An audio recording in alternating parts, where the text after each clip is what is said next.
તમે હોસ્પિટલ રૂમમાં જ બેઠા છો અને કોઈએ હમણાં જ હોસ્પિસ શબ્દનો ઉપયોગ કર્યો. તમે જાણશો શું કરવું? ઘણી ફેમિલીઝ નથી જાણતી અને એ તેમની ભૂલ નથી. હોસ્પિસ શબ્દમાં ઘણો ડર છે, ઘણું વજન છે અને લોકો એનો સાચો અર્થ સમજતા નથી જ્યાં સુધી એમને ડિસિઝન લેવામાં ના આવે ત્યાં સુધી. આજે આપણે એ બદલીએ.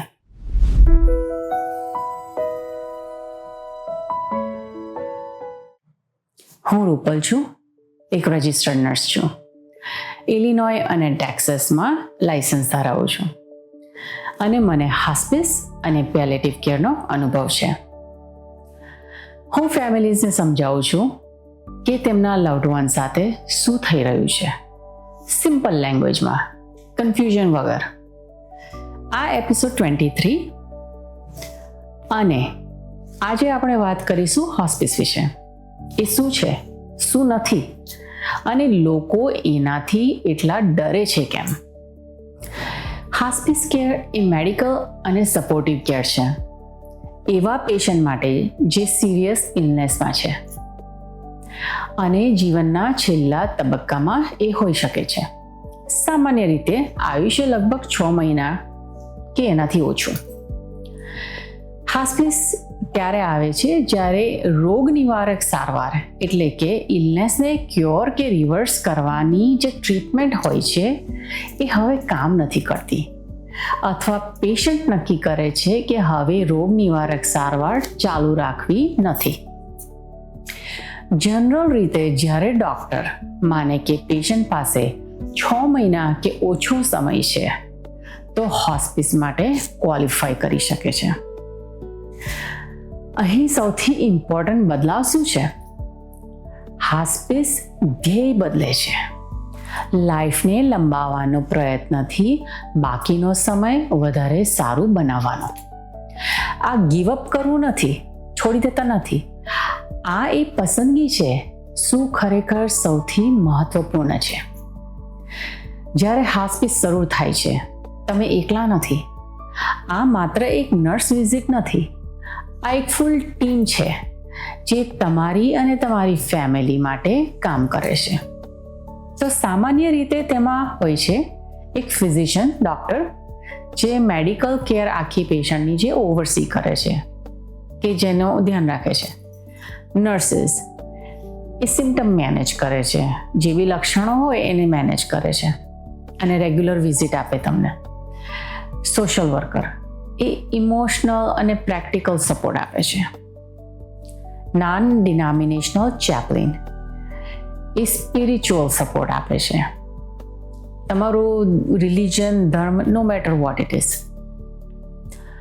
હોમ હેલ્થ એડ્સ એ પર્સનલ કેર આપે છે, નવડાવવા ધોવડાવવાનું. અને ટ્રેન્ડ વોલન્ટિયર્સ જે તમારા લવ્ડ વનની સાથે બેસે છે કે જેથી તમે થોડુંક બીજું કામ કરવું હોય કે આરામ કરવો હોય તો તમે છૂટા થઈ શકો છો.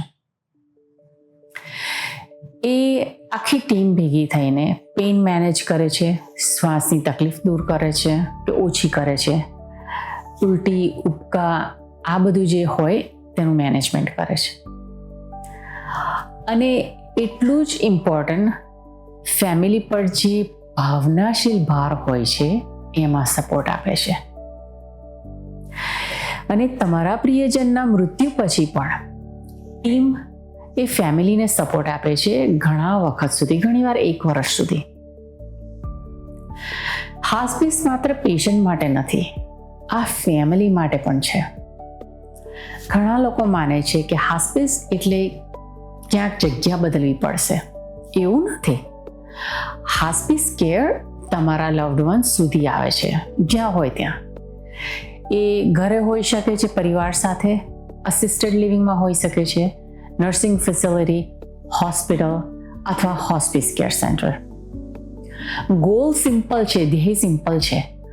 આરામદાયક, પરિચિત સ્થળ અને પોતાના પરિવાર સાથે સમય વિતાવો. હવે ડર વિશે વાત કરીએ, કારણ કે હું આ વાત ફેમિલીઝ પાસેથી વારંવાર સાંભળું છું. તો ડર નંબર 1, લોકોને લાગે છે કે હવે અંત આવી ગયો છે. હાસ્પિસ સાંભળતા જ લોકો વિચારે છે આ અંત છે. પણ રિયાલિટી શું છે? કેટલાક પેશન્ટ્સ મહિનાઓ સુધી હાસ્પિસ પર રહે છે. કેટલામાં સુધારો પણ થાય છે અને હોસ્પિસમાંથી ડિસ્ચાર્જ થઈ જાય છે કે એમને એ લોકો છૂટા કરે છે. ટાઈમલાઈન હંમેશા સેમ નથી હોતી. ડર નંબર 2, આ ગીવઅપ કરવાનું લાગે છે. એટલે ફેમિલીઝને લાગે છે કે ફાઇટ બંધ કરી રહ્યા છે, લડાઈ બંધ કરી રહ્યા છે. પણ હાસ્પિસ કેર ફાઇટ બંધ કરવું નથી. આ જતનનો પ્રકાર બદલવો છે. તો રોગ સામેની લડાઈ નથી, આ આરામ, ગૌરવ, શાંતિ માટેની લડાઈ છે. આ નબળાઈ નથી, આ પ્રેમ છે. ડર નંબર 3, લોકોને લાગે છે હાસ્પિસ એટલે કંઈ ન કરવું. એ સાચું નથી. હાસ્પિસ એક એક્ટિવ મેડિકલ કેર છે. મેડિકેશન એડજસ્ટ કરવાની હોય, પેઇન મેનેજ કરવાનું, બ્રીધિંગમાં સપોર્ટ આપવાનો, સરળતા બને શ્વાસ લેવામાં, બેચેની હળવી કરવી, રાતના ઊંઘ સારી આવે. ટીમ સતત કામ કરે છે. દરેક વિઝિટમાં, દરેક કોલ વખતે, દરેક સ્ટેપમાં તમારા લવ્ડ વનને આરામદાયક રાખવા માટે. બીક નંબર 4, કલ્ચર અને ઇમોશન.